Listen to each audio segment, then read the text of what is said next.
सभी मित्रों को गुड मॉर्निंग, जी को राम राम। तो कल हमने देखा था चंद्रगुप्त मौर्य का शासनकाल। चंद्रगुप्त मौर्य के बारे में हमने देखा था। तो चंद्रगुप्त मौर्य ने अपने अंतिम क्षणों के अंदर, यानी कि जो अंतिम जो दिन थे, उनमें संन्यास ले लिया था और भद्रबाहु से दीक्षा लेके जैन साधु बन गए। और जैन साधु बनने के बाद अपना राजपाट जो है वो बिंदुसार अपने पुत्र को दिए गए थे। और मैसूर के श्री श्रवण बेलगोला में जाके उन्होंने क्या किया, संथारा किया। संथारा में 298 ईसा पूर्व चंद्रगुप्त मौर्य की मृत्यु। तो अब जो है मगध की जो गद्दी है उस पर शासन काल किसका हुआ, उसका जो राज है मगध की गद्दी पर आएगा बिंदुसार। तो ये देखते हैं बिंदुसार के बारे में। बिंदुसार मगध साम्राज्य, बिंदुसार मगध साम्राज्य प्रशासन किसका, बिंदुसार। ठीक है। कब से कब तक, 298 ईसा पूर्व से लेके 273 ईसा पूर्व।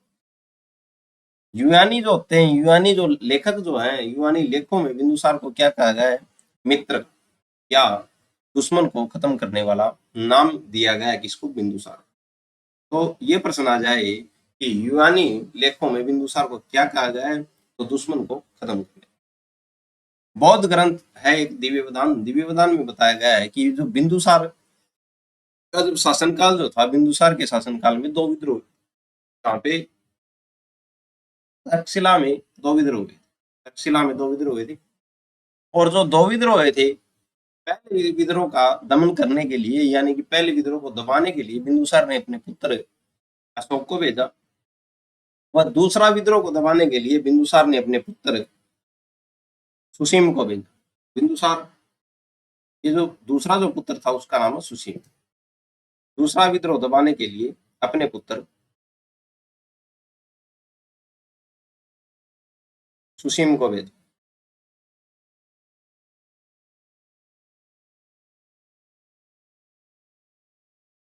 ठीक है। तो बिंदुसार जो है, बिंदुसार के समय 2 विद्रोह हुए थे तक्षशिला में। पहले विद्रोह को दबाने के लिए अपने पुत्र अशोक को भेजा, और दूसरा विद्रोह दबाने के लिए किसको भेजा, अपने पुत्र सुसीम को भेजा बिंदुसार। ठीक है। और यूनानी लेखों में बिंदुसार को क्या कहा गया है, दुश्मन को खत्म करने वाला, अमित्र का। ठीक है। अब एक पॉइंट और आता है, बिंदुसार ने सीरिया के राजा से 3 चीजें मांगी थी। ठीक है। एक तो मांगी थी, जो श्राप का चलन आज से नहीं है, बहुत पुराना टाइम से है। उस समय भी सीरिया से जो है बिंदुसार ने क्या मांगा था, पहले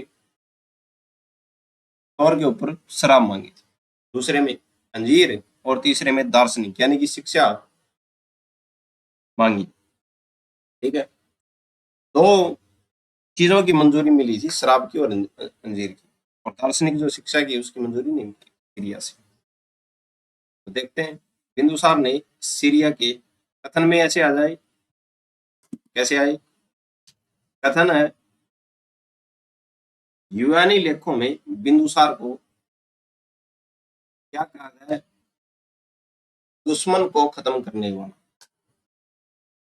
ठीक है। बिंदुसार ने सीरिया के राजा से 3 चीजें मांगी। क्या दोनों सही हैं, क्या पहला सही है, क्या दूसरा गलत है, ऐसे आ जाए तो ये दोनों सही है। 3 चीजें मांगी थी। तो कौन कौन सी वो 3 चीजें मांगी थी, आइए उनको देखते हैं। बिंदुसार ने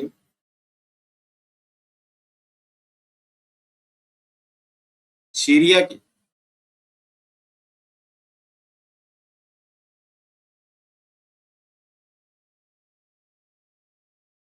सीरिया के राजा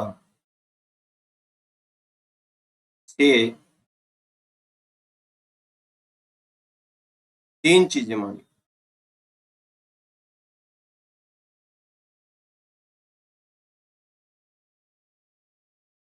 ठीक है। शराब, अंजीर और दार्शनिक। दार्शनिक ने तो मतलब शिक्षा मांगी थी।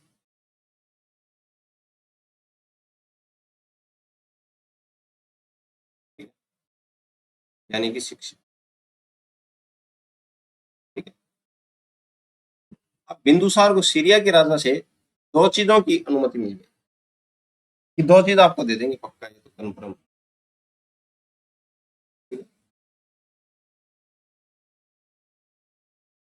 सीरिया से दो चीजों की अनुमति मिली। कौन कौन सी? एक चीज तो है कौन सी, शराब, और दूसरी है अंजीर। दो चीजों की अनुमति।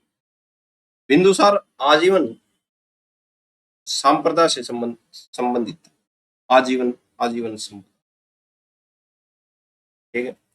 अशोक ने आजीवक संपदा के लिए बराबर व्यवहार की गुफाएं बनवाई। ठीक है। तो बिंदुसार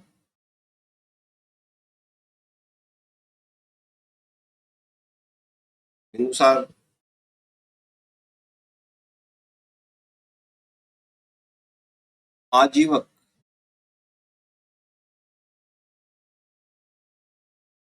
संप्रदा से आजीवक संप्रदा से संबंधित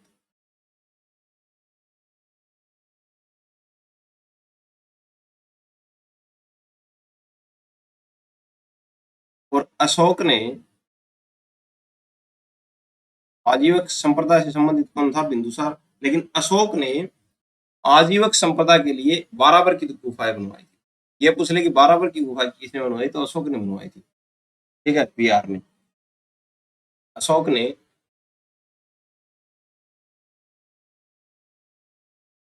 आजीवक संपदा के संप्रदाय के लिए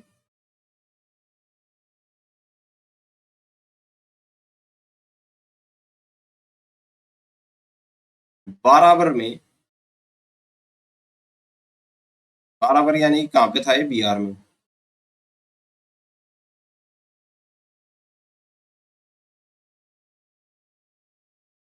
ये गुफा बनवाई, बाराबर की गुफा बनवाई। ठीक है, कहाँ पे? बिहार। तो आजीवक संपदा से बिंदुसार, और बिंदुसार का पुत्र अशोक, और अशोक ने क्या किया?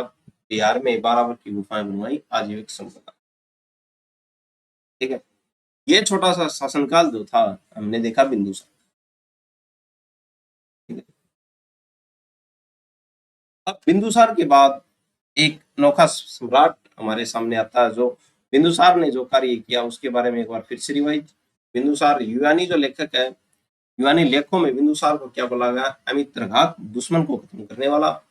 और बौद्ध ग्रंथ है दिव्य वेदांत, उसमें यह बताया गया है कि तक्षशिला में दो विद्रोह हुए। पहले विद्रोह का दमन करने के लिए अशोक को बिंदुसार ने कहां पे भेजा? तक्षशिला भेजा। और दूसरे विद्रोह का दमन करने के लिए अपने पुत्र सुसीम को कहां पे भेजा? तक्षशिला भेजा।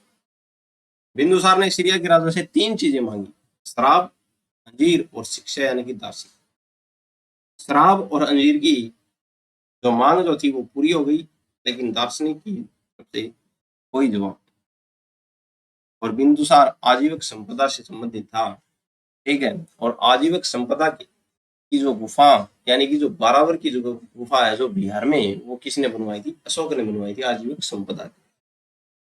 अब बात करते हैं सम्राट अशोक।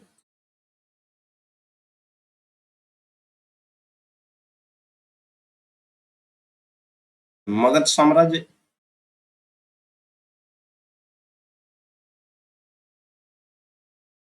मगध साम्राज्य पर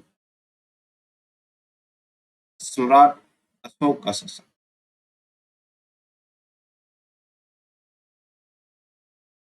समय देखते हैं इनका 273 ईसा पूर्व से 232 ईसा पूर्व। ठीक है। आइए, ये बिंदुसार के बाद क्या बने थे? राजा बने। 273 में बिंदुसार ने राजा घोषित कर दिए थे भाई। कौन? अशोक। और जो भाई जो सुसीम जो था, इसको क्या लगा? बुरा लगा। इसको तो बुरा लगना ही, क्योंकि सम्राट अशोक को क्या बना दिया? सम्राट बना दिया, राजा बना दिया। 273 ईसा पूर्व में क्या हुई थी? बिंदुसार ने घोषणा की थी कि अगला जो सम्राट होगा, वो अगला जो राजा होगा वो अशोक होगा। लेकिन अशोक का जो अभिषेक जो है, राज्य अभिषेक, वो 269 ईसा पूर्व में हुआ।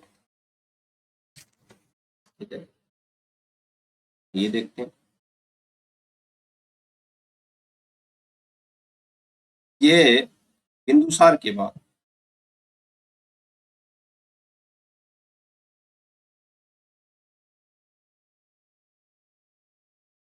राजा बने भाई।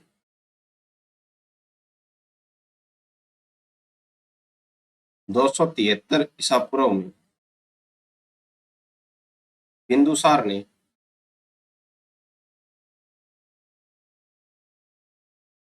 राजा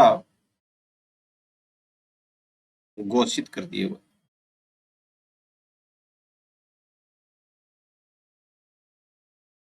और इनका भाई था भाई सुसीम। भाई सुसीम को बुरा लगा भाई।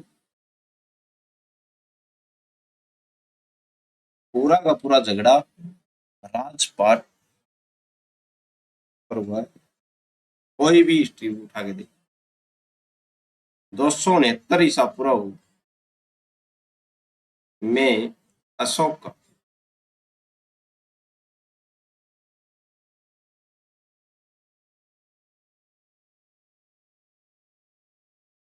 राज्याभिषेक हुआ। ठीक है। बौद्ध ग्रंथ है एक महावंश। महावंश में, महावंश जो ग्रंथ है वो ये कहता है कि अशोक सहित 100 भाई थे। ये बोलता है ना कि अशोक की 100 भाई थे, लेकिन ये कौन से ग्रंथ में लिखा हुआ है? महावंश।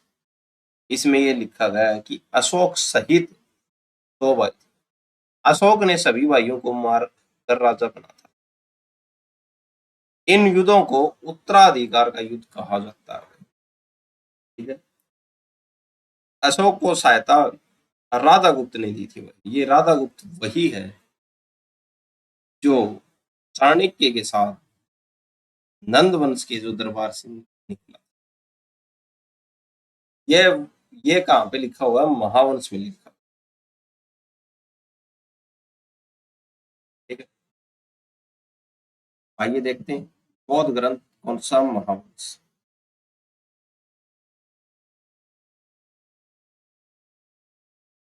बौद्ध ग्रंथ महावंश।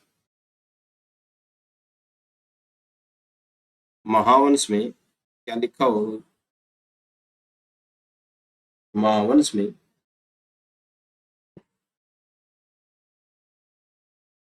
ये लिखा है कि अशोक सहित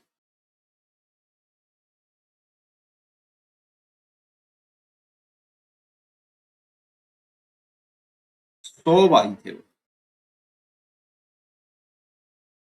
ठीक है।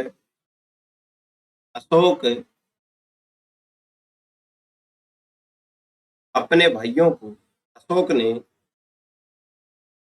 सभी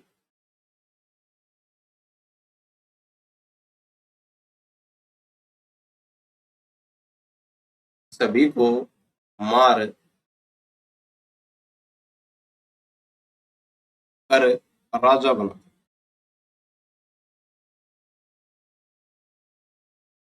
ठीक है। इन युद्ध इन युद्धों को उत्तराधिकार का युद्ध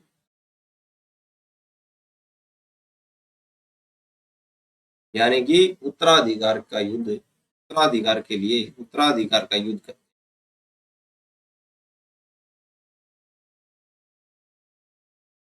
युद्ध कहा जाता है। ठीक है। और अशोक की सहायता किसने की थी? ये भी कहाँ पे लिखा है? महावंश में लिखा है कि अशोक की सहायता,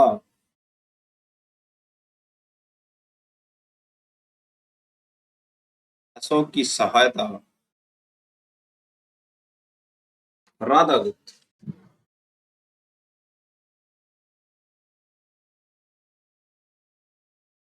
ने की थी। ठीक है। ये भी कहाँ पे लिखा हुआ है? महावंश में लिखा हुआ है। ठीक है। तो ये थे अशोक से संबंधित फैक्ट। ये बोलते हैं कि अशोक 100 भाई थे और उन्होंने अपने भाइयों को मार के क्या किया था? राजा बनाया। ये किस ग्रंथ में लिखा है? ये महावंश में लिखा है, बौद्ध ग्रंथ है। ठीक है। इसके आधार पे बोलते हैं कि अशोक ने कितने भाइयों को मारा था? 100 भाई थे अशोक ने, 99 भाइयों को मारा। तो अशोक सहित 100 भाई। ये महावंश में महत्वपूर्ण जानकारियां। अशोक को एक नाम दिया जाता है देवानम प्रिय, यानी कि देवों का प्रिय। यह नाम कई अभिलेखों में लिखा हुआ। एक नाम और आता है प्रियदर्शी। ये भाबरू अभिलेख, अभिलेख जो है उसमें लिखा हुआ। अशोक के सभी अभिलेखों को सबसे पहले 1837 में जेम्स प्रिंसेप, जेम्स प्रिंसेप ने पढ़े थे। इन्होंने ब्रह्मी लिपि में पढ़ा था। कौन सी लिपि थी इनकी? ब्रह्मी। इनकी दो पुत्री संगमिता व दूसरी चारुमती थी।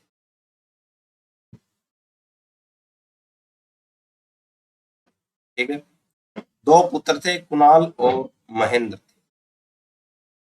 अशोक ब्राह्मण धर्म को मानते। ठीक है। ये है अशोक के बारे में महत्वपूर्ण तथ्य। आइए देखते हैं महत्वपूर्ण जानकारी।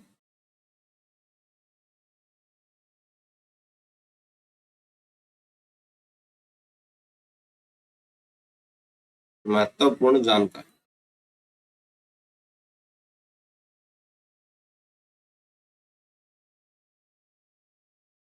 तो महत्वपूर्ण जानकारियों में देखते हैं, अशोक को एक नाम दिया जाता है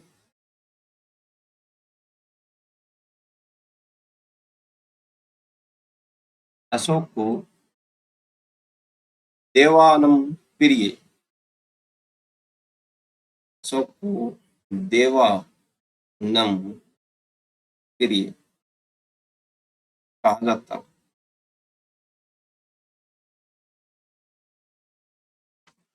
ठीक है। कई अभिलेखों में लिखा हुआ।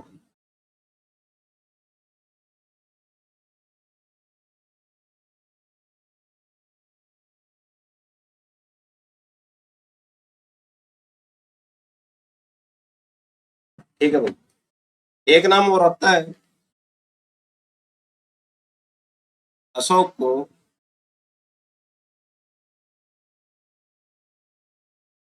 को भाबरू अभिलेख में, भाबरू अभिलेख है,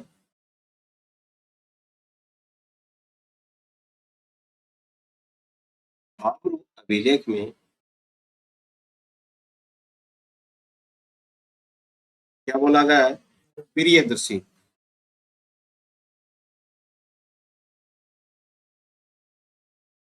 ठीक है। अशोक के सभी अभिलेख को सबसे पहले 1800 किसने पढ़ा था? 1837 में जेम्स प्रिंसेप। और किस भाषा में? ब्रह्मी भाषा में प्रियदर्शी कहा।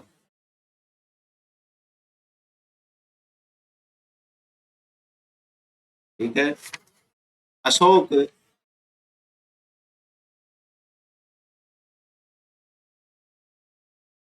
के सभी अभिलेख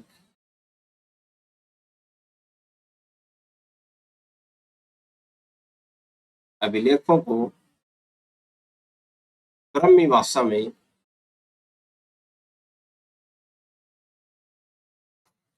ब्राह्मी भाषा में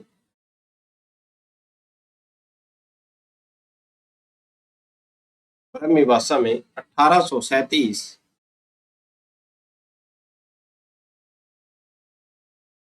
में जेम्स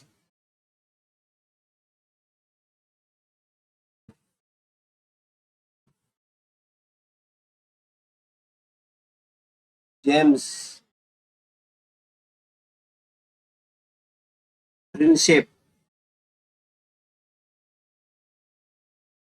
ने पढ़ा। ठीक है, तो अशोक के सभी लेखों को पढ़ने का श्रेय किसको जाता है? James Prinsep.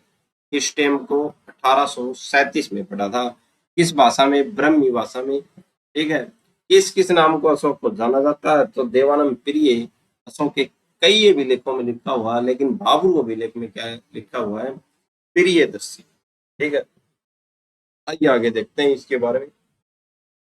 अशोक जो है ब्राह्मण धर्म को मानता। अशोक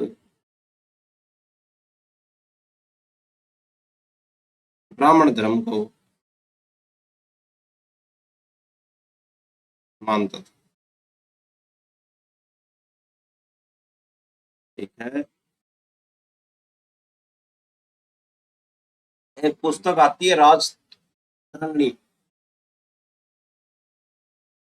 राजतरंगिणी जो है वो किसकी है? कल्याणी की। कश्मीर के बारे में, कश्मीर के इतिहास के बारे में। राजतरंगिणी में अशोक वैदिक धर्म से शैव मत को मानने वाला था। राज जो तरंगिणी है कल्याण की, उसमें क्या लिखा हुआ है आइए देखते हैं। कल्याण की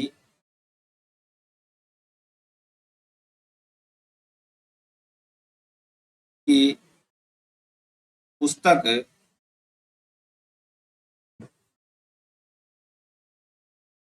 राज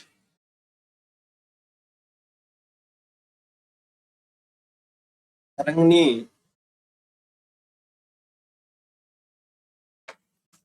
राज तरंगिणी में लिखा है कि अशोक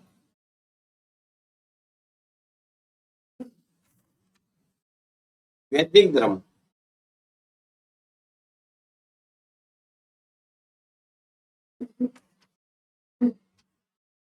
वैदिक धर्म में शैव मत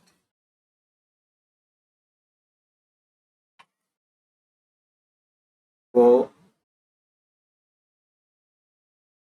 मानता मानता था। राज तरंगिणी जो उसमें ये लिखा हुआ है कि जो अशोक जो है किसको मानता था? वैदिक धर्म में शैव मत को। ठीक है, और अभिलेखों में कई जगह पे लिखा हुआ ब्राह्मण धर्म को मानता था। आगे देख, दो बौद्ध ग्रंथ दीपवंश व महावंश। महावंश पहले भी आया था, अब की बार फिर अशोक के बारे में बता रहा है। दीपवंश व महावंश ये ग्रंथ ऐसा बोलते हैं कि सुसीम का बेटा निर्गोथ के प्रभाव से अशोक बुद्ध धर्म की ओर आगे बढ़ा था। बौद्ध धर्म की ओर क्या वो बढ़ गया था? आगे बढ़।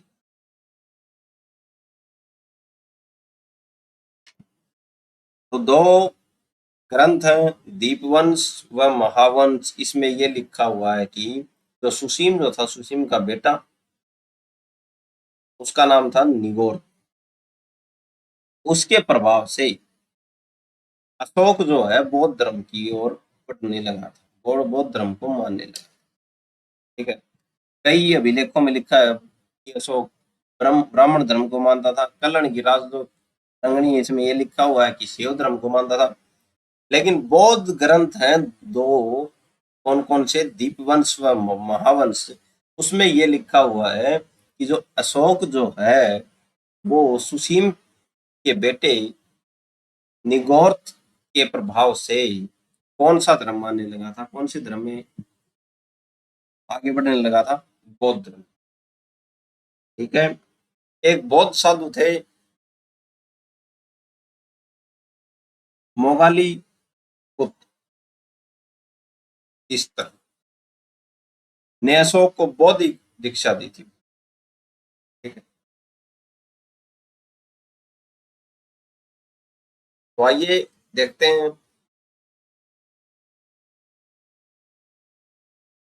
दो बौद्ध ग्रंथ, दो बौद्ध ग्रंथ हैं, कौन कौन सा? दीपवंश,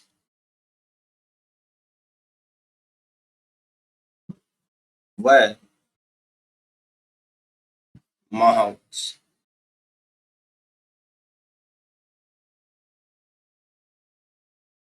में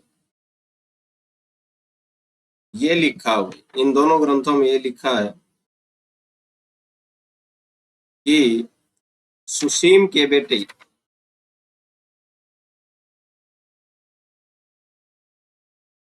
सुसीम के बेटे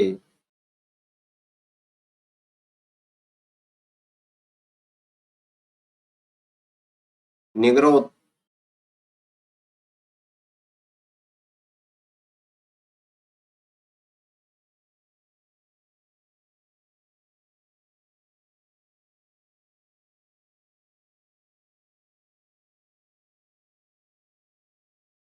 निग्रोध के प्रभाव से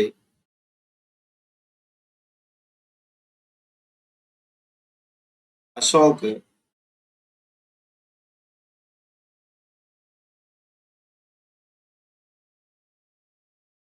बुद्ध धर्म,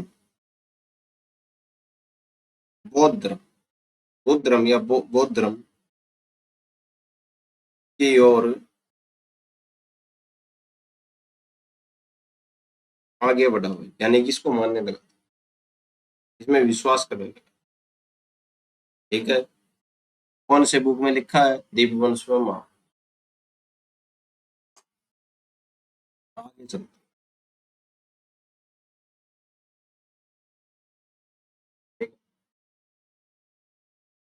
एक बौद्ध साधु थे मोगालीपुत्र तीस मोगालीपुत्र तीस ने अशोक को क्या की थी? बौद्धिक शिक्षा दी थी, शिक्षा दी थी। एक बौद्ध ग्रंथ है दिव्य वदान, इसमें लिखा हुआ अशोक को दीक्षा उपगुप्त ने दी थी। ठीक है। दोनों में ये भी मतभेद है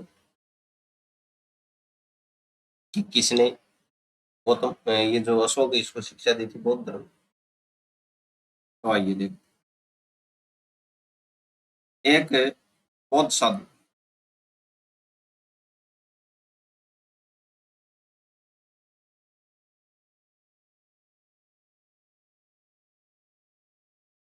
एक बौद्ध साधु थे, कौन? मोगाली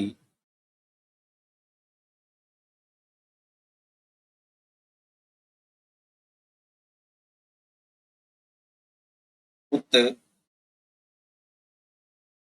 तीस। ठीक है। ने अशोक को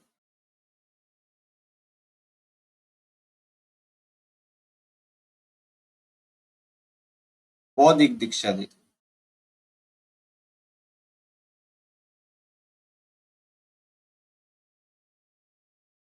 बौद्धिक दीक्षा दी। लेकिन ये आ जाए एक बौद्ध ग्रंथ दिव्य वदान के अनुसार अशोक को दीक्षा किसने दी? ठीक है।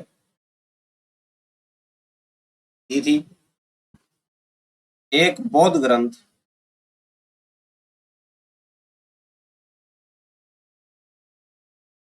दिव्य वदान,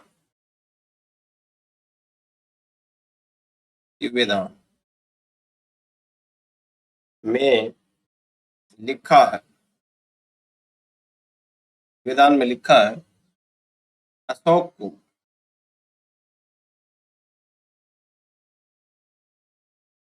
दीक्षा उपगुप्त ने दी थी।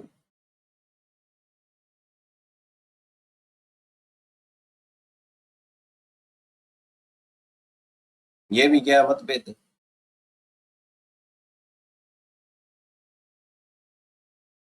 अब अशोक ने क्या किया, बौद्ध धर्म की क्या ले ली, दीक्षा ले ली, चीजें तो ली है।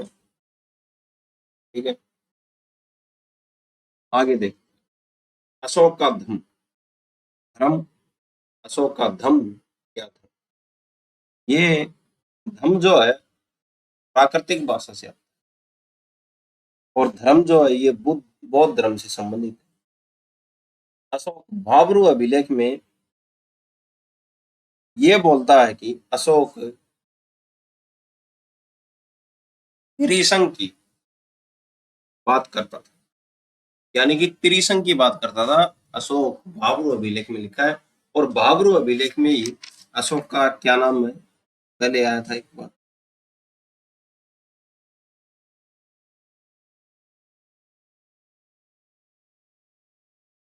जो हमने देखा था, प्रियदर्शी आया था। ठीक है, प्रियदर्शी कहाँ पे लिखा हुआ था, भाब्रू अभिलेख। और देवानंद प्रिय अशोक के बहुत से भी।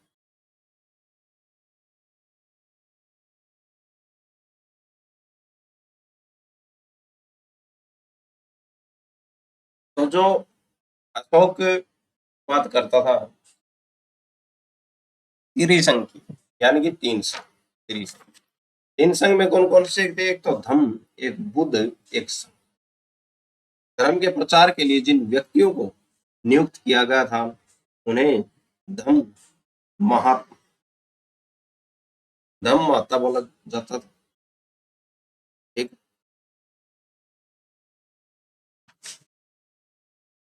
आइए देख,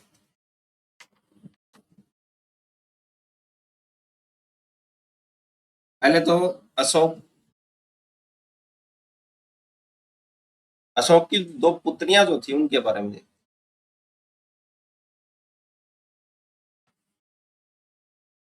इनकी अशोक की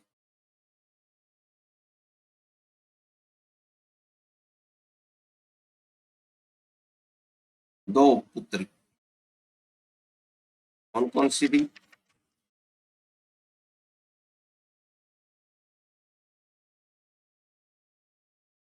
संघामित्रा,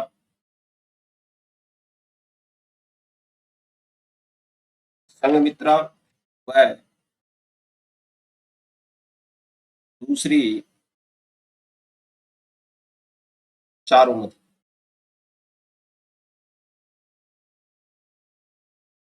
ठीक है, दो पुत्र थे,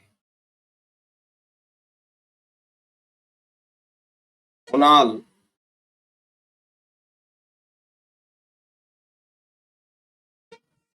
व महेंद्र।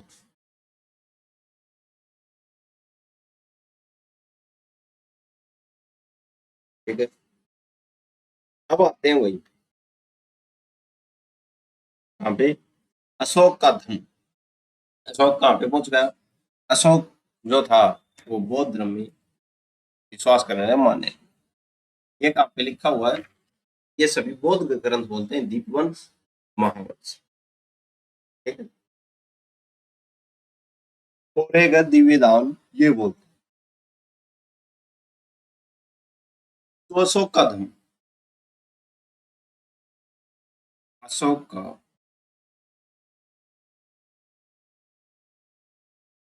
धर्म या धर्म जो है प्राकृतिक भाषा, ये प्राकृतिक या जो प्राकृत जो भाषा जो थी,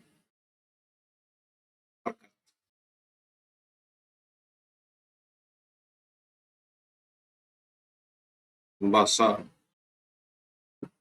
से आता है धर्म। और धर्म, धर्म जो है ये बौद्ध, ये बुद्ध धर्म से आया भाई।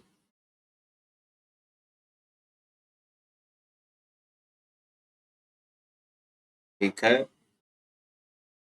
अब बात है अशोक। भाब्रू अभिलेख में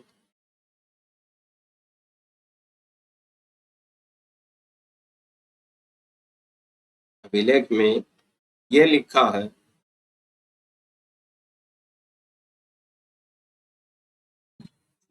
कि अशोक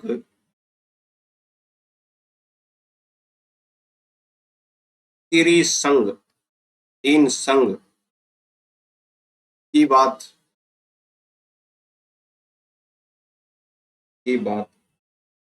करता था। अब जो तीन संग है, त्रिसंग जो है वो कौन कौन से? एक तो है धम्म, एक है बुद्ध, और एक है संग। ठीक है, तो ये कौन से अभिलेख में लिखा हुआ है? ये लिखा हुआ भाब्रू अभिलेख में, ये अशोक जो तीन संघों की बात। ठीक है, आगे देख। धर्म के प्रचार के लिए अशोक ने, धर्म के प्रचार के लिए जिन व्यक्तियों को नियुक्त किया उन्हें धर्मार्थ कहा जाता। धम्म महा,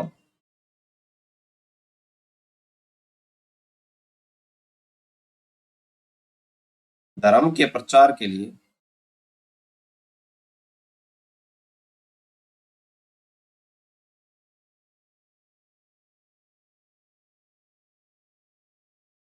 जिन व्यक्तियों को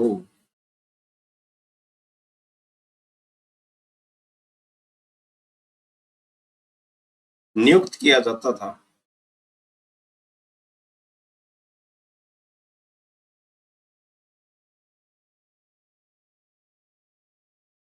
उन्हें क्या बोला जाता था? धम्म महा माता, माता। ठीक है, बोला जाता था।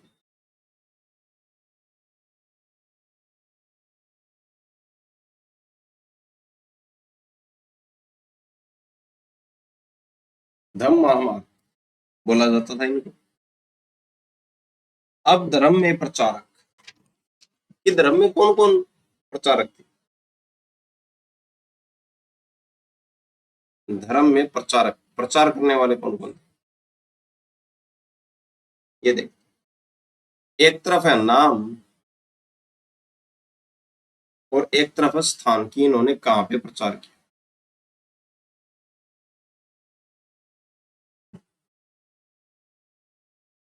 मजांतिक, नंबर एक है मजांतिक।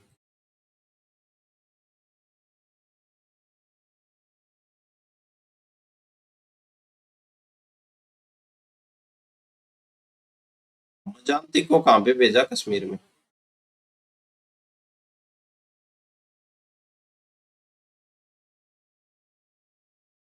मैं क्या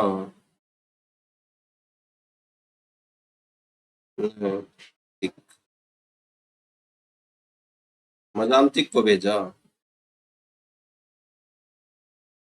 कश्मीर में, कश्मीर और कांदा, कि आप यहाँ पे जाओ और धर्म का प्रचार। महादेव, नंबर दो पे है महादेव। महादेव को भेजा मैसूर में।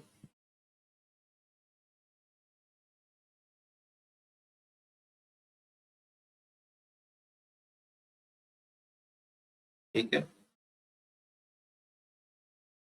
और महाधर्म रक्षित, नंबर तीन पे महाधर्म रक्षित। महा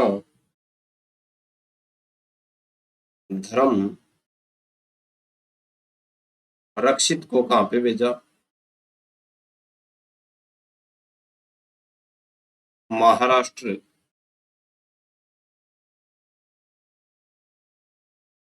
महाराष्ट्र में। और इनकी जो पुत्री जो थी, जिसका नाम क्या था?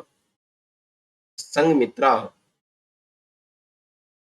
और पुत्र था महेंद्र। इन दोनों को कहां पे भेजा? श्रीलंका। तर महेंद्र व पुत्री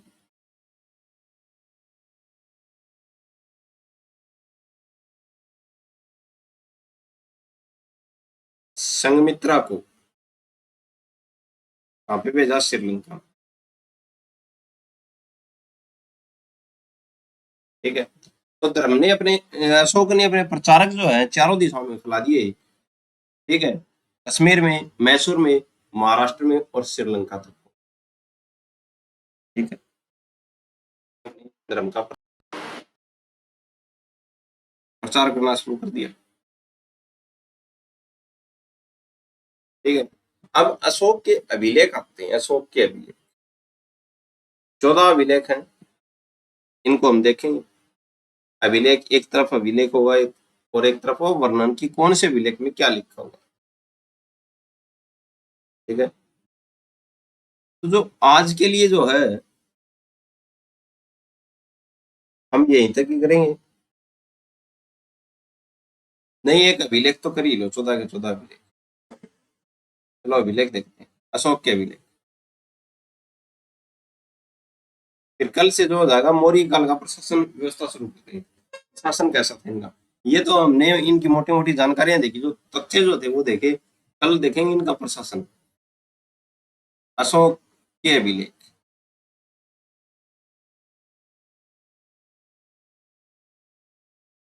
ठीक है। पहला अभिलेख, फर्स्ट अभिलेख।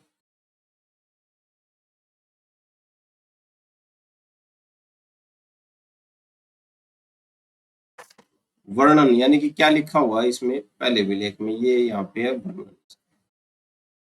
पशु बलि की निंदा की गई भाई पहले अभिलेख। ठीक है। पशु बलि की, ये पूछ ले कि पशु बलि की निंदा किस अभिलेख में की गई है, तो पहले अभिलेख में पशु बलि, पशुओं की जो बलि दी जाती थी उसकी निंदा की है। पशु बलि की निंदा। ठीक है।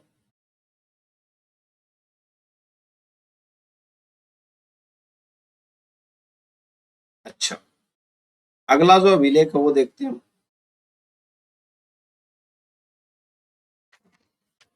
अगला जो अभिलेख है वो कौन सा है? अभिलेख नंबर 2। मानव और पशु दोनों के लिए चिकित्सा सुविधा की बात की गई। क्या उस टाइम पे चिकित्सा मानव और पशु के लिए, आज के टाइम जो चिकित्सा चल रही है, सरकारी जो हॉस्पिटल खुले हुए हैं, ये तो उस टाइम पे अशोक सोच गया, सोचने की। दूसरे अभिलेख,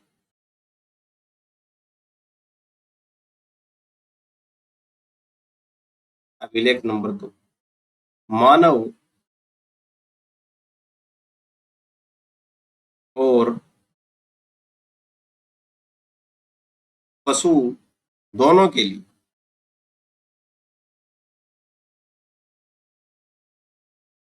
चिकित्सा,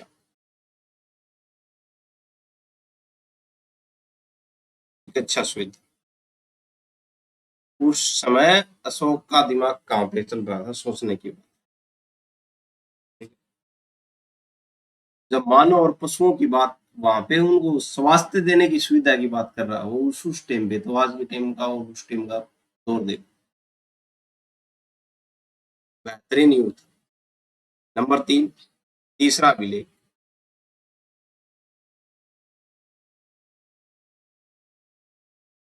तीसरे अभिलेख में क्या कहा गया है? ब्राह्मणों के पद की घोषणा।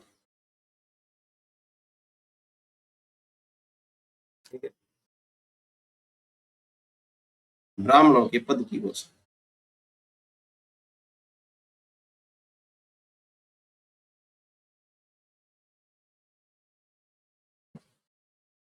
पद की घोषणा। कौन से अभिलेख में? तीसरे अभिलेख। अभिलेख है नंबर 4।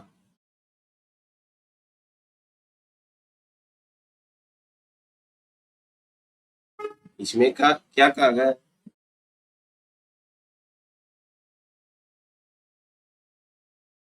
जो धम जो है, धमघोष, ठीक है, धमघोष की बात कही गई है।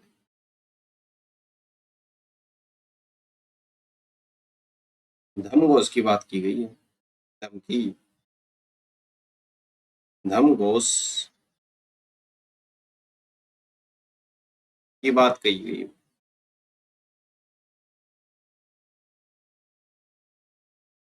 ठीक है। पांचवा जो अभिलेख उसमें क्या कहा गया?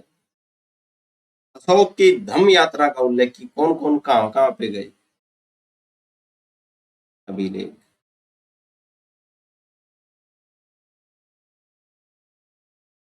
अशोक की धम यात्रा का उल्लेख।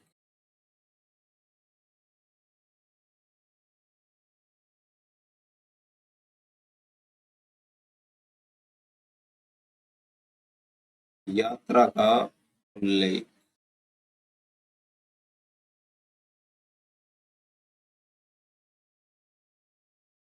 ठीक है। छठा अभिलेख।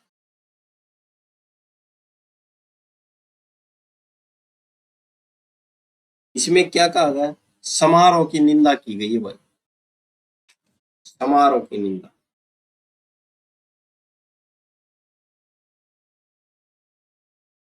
समारोह की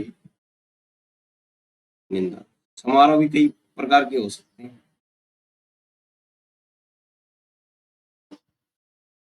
समारोह की निंदा की गई है। ठीक है। सातवां जो अभिलेख है उसमें क्या कहा गया? सातवां जो अभिलेख है उसमें कही गई है धर्म की व्यवस्था की व्यवस्था कैसी होनी चाहिए धर्म।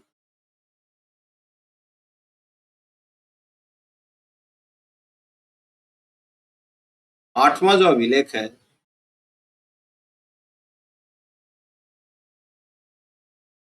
उसमें क्या कहा गया?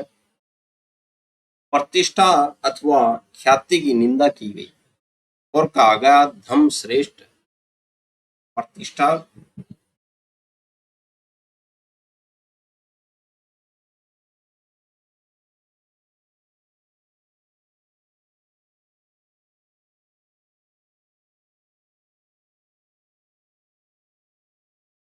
ये जो अभिलेख है ये आठवां नहीं, सॉरी, में कुछ गलतियां हो गई। ब्राह्मणों का पद 4 में धम की घोषणा। 5 7 7 का है, सॉरी सीधा ये है 7 का। 4 के बाद जो है ये 7 का, और ये जो है ये 8 का है, फिर ये 9 का है और ये 10 का। ठीक है, जो इम्पोर्टेंट है वो देख रहे हैं। ठीक है, तो ये जो है ये 4 का है, 4 के बाद है सीधा 7 का। सातवां जो अभिलेख है, ठीक है,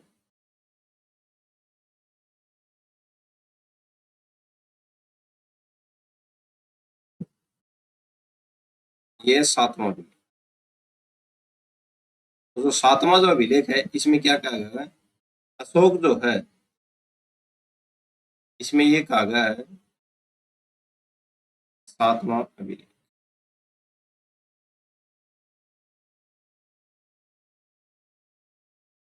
7वां, ये गलती हो गई थोड़ी, सॉरी। 7वां जो अभिलेख है इसमें क्या कहा गया है?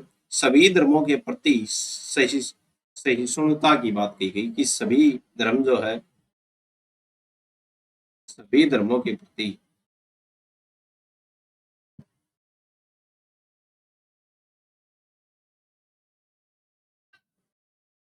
सहिष्णुता की बात कही गई। की बात। ये सभी धर्म जो है अच्छे हैं, कोई धर्म बुरा नहीं। ठीक है, अगला जो अभिलेख है ये है 8वां अभिलेख। ठीक है, 8वां अभिलेख। 8वां जो अभिलेख है इसमें कहा गया है अशोक की जो धम्म यात्रा है उसके बारे में।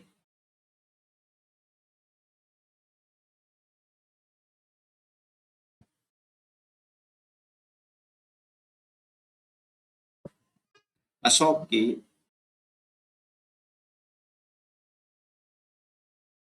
धम्म यात्रा यानी कि कहाँ कहाँ पे धर्म के प्रचार के लिए कौन कौन भेजा, धम्म यात्रा का उल्लेख। ठीक है, और जो 9वां जो अभिलेख है, 9वां जो अभिलेख है इसमें कहा गया समारोह की निंदा। समारोह की निंदा, समारोह कई प्रकार के होते हैं, वैसे समारोह की क्या की है, अशोक ने निंदा की।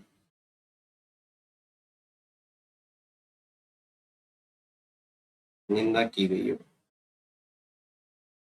ठीक है, और जो 10वां जो अभिलेख है, 10वें अभिलेख में क्या कहा गया है, प्रतिष्ठा अथवा ख्याति की निंदा की गई है और धर्म को श्रेष्ठ कहा गया। प्रतिष्ठा अथवा ख्याति,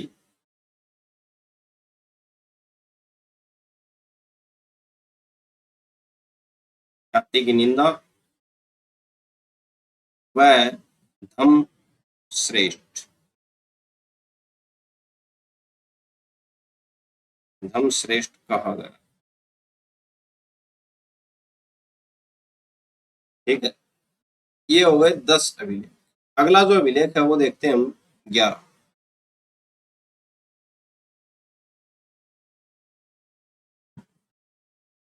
11वां अभिलेख।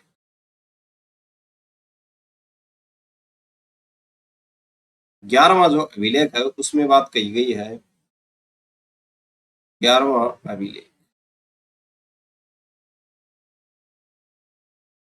धर्म की व्यवस्था की बात कही गई है।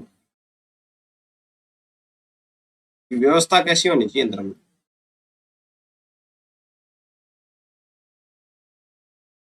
12वां जो अभिलेख है उसमें क्या कहा गया है, सर्वधर्म स्वभाव, सभी धर्मों को समान माना। सर्वधर्म, सर्वधर्म समभाव यानी कि सभी धर्म समान।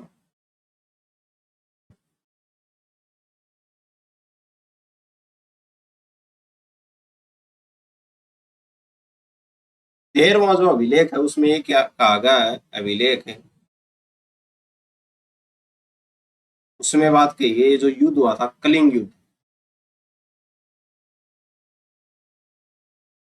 कलिंग युद्ध का वर्णन है भाई 13वें अभिलेख में। ये याद है कि कौन से अभिलेख में कलिंग युद्ध का वर्णन है, तो 13वें अभिलेख में। और जो 14वां जो अभिलेख है, अभिलेख वो स्पष्ट नहीं है भाई, स्पष्ट नहीं। ठीक है, तो आइए एक बार फिर से रिवाइज करते हैं कि पहले अभिलेख में क्या है। तो पहला जो अभिलेख है उसमें पशु बलि की निंदा की गई है अशोक ने। ठीक है, दूसरा जो अभिलेख है उसमें मानव और पशु दोनों के लिए अच्छी चिकित्सा सुविधा की बात कही गई है। तीसरे अभिलेख में ब्राह्मणों के पद की घोषणा की गई है। चौथा जो अभिलेख है उसमें कहा गया है धर्म घोष की बात कही गई है। और जो चौथे के बाद जो सीधा अभिलेख है हमारे पास कौन सा, 7वां। 7वें अभिलेख में क्या कहा गया है कि सभी धर्मों के प्रति सहिष्णुता की बात कही गई। और जो 8वां जो अभिलेख है उसमें कहा गया है कि अशोक की धम्म यात्रा की, अशोक ने कहां कहां पे धर्म के प्रचार के लिए लोगों को भेजा।